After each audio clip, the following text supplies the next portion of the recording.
Welcome back. Hashem, the master of the world, knew that we were getting closer to a point where the world, and indeed the human being, will be back at a level where the evil will be kicked out from within, and there will be hope that the purpose of the universe would finally be accomplished.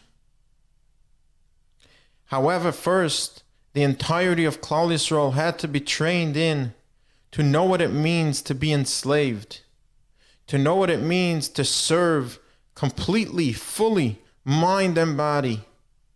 And for that, they had to go through the suffering in Egypt. They had to go through and understand what it means to be in service. But of course, they needed a leader. They needed someone who mastered service. And for that, Hashem sent them Moshe Rabbeinu, someone who Hashem himself called a loyal servant, someone whose title forever and ever was Eved Ne'eman. Service was all he was. There is a medrash that tells us one of the kings at the time sent a painter down to draw him a painting of Moshe Rabbeinu, the leader of Klal Yisrael. When the painter came back with his drawing, the king sent him to be hanged because he came back with an image that depicted someone that had an evil nature. The king could not believe that this would be Moshe Rabbeinu. As he tried sending out another, this second painter did not know what to do, as indeed he saw that the first painter did exactly what he was told to do. And that's exactly what Moshe Rabbeinu looked like. Moshe Rabbeinu was not born a leader. Moshe Rabbeinu was not born a servant. Instead, he was born with unimaginable natures that he had to conquer. And he conquered them all in service of his master and creator.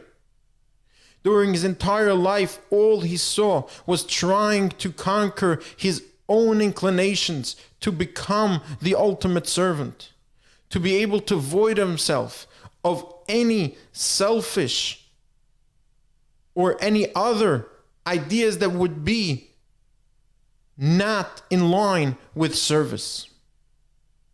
Indeed, even when Hashem himself told Moshe, I want you to be the one to go to Egypt and now lead my nation out of their enslavement, Moshe Rabbeinu felt that if this would cause any harm to his brother Aharon, as he was until now the Navi, then it could not be that this is the ultimate service.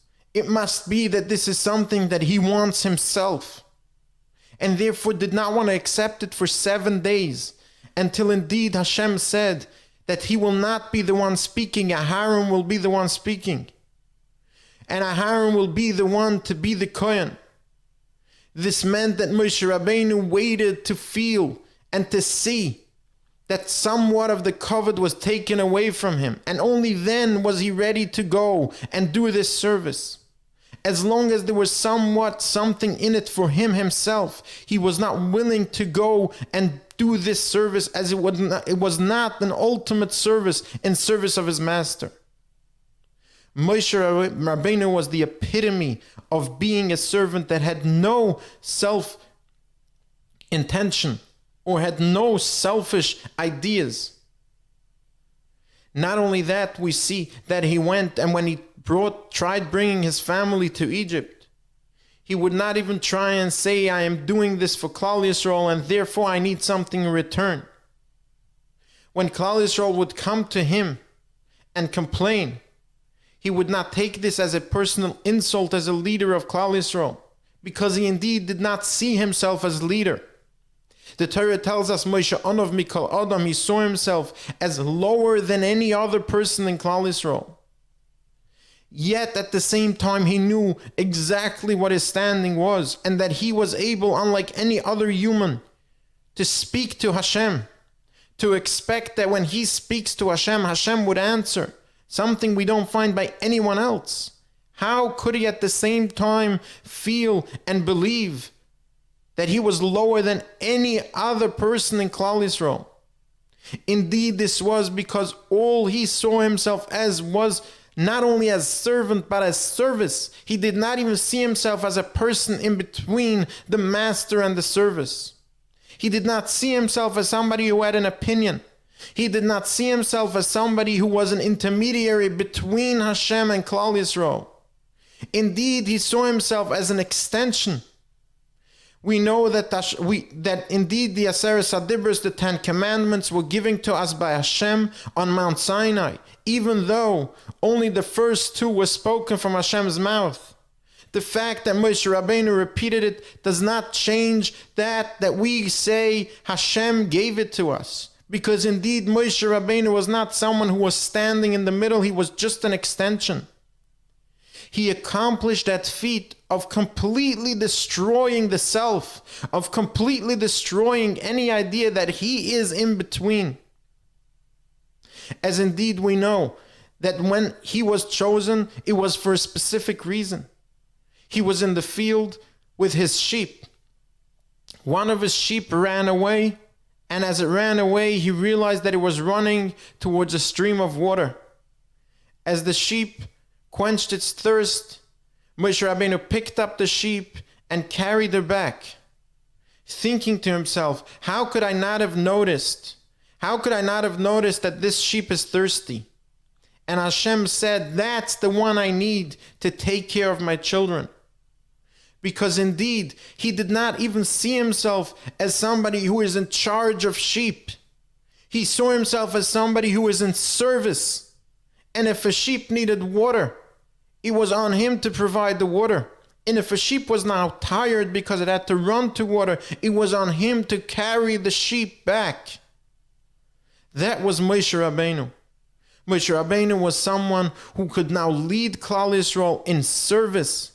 Because indeed they could look at him and all they saw was indeed service. When they crossed the Yam Suf, the Torah tells us, Vayaminu b'Hashem u'v'Moshe avdoi, they believed in Hashem and in his servant Moshe.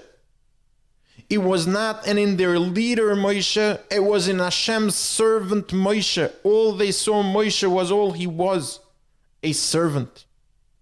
And that is why, as we will see, the Torah is called Torah's Moshe. It is his Torah because indeed he was the example, he was the live example even before Matan Torah. He was the live example of what it means to be a servant, whether you're brought up in Paro's palace, in the source of all evil, whether you're chased away by fear of being killed for an action that you did. No matter what position he was in, he was always at one thing. He was always clear in one thing. He was always clear in his duty. And his duty was always to be in service of his master. And if indeed his master told him to be in service of his children, of Klal Yisrael, that's all he saw himself as. Being a servant to Klal Yisrael, which therefore makes complete sense why Moshe Anav Mikol Adam. Of course he saw himself as lower than anyone else, because all he saw himself was as a servant to the entire Klal Yisrael, because that was his service to his master.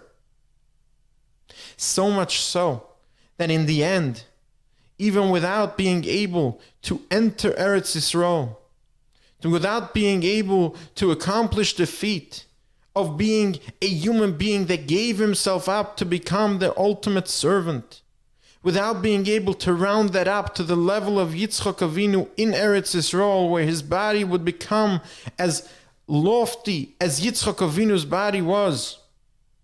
Even that he was able to not only accept that he won't get, but when he had a chance to maybe delay this, to maybe delay his ultimate passing from this world, he didn't blink an eye. And he did his service as he was told. That was Moshe Rabbeinu. That was the ultimate servant. Finally, after years of training, after generations of our forefathers, creating the ultimate opportunity for the world and humankind to again be able to become that perfect being who will serve his master no matter what. Finally, after years of training in Egypt of how one serves a master, we received the ultimate master of service. We received Moshe Rabbeinu to guide us till Mount Sinai, to lead us, to show us what it means to be a servant. And of course, in the next episode, we will continue how he led us from being a live example to give us the manual guide of how to serve. Thank you for joining me, and I look forward to continue this conversation with you in the coming weeks and months. Have an amazing day.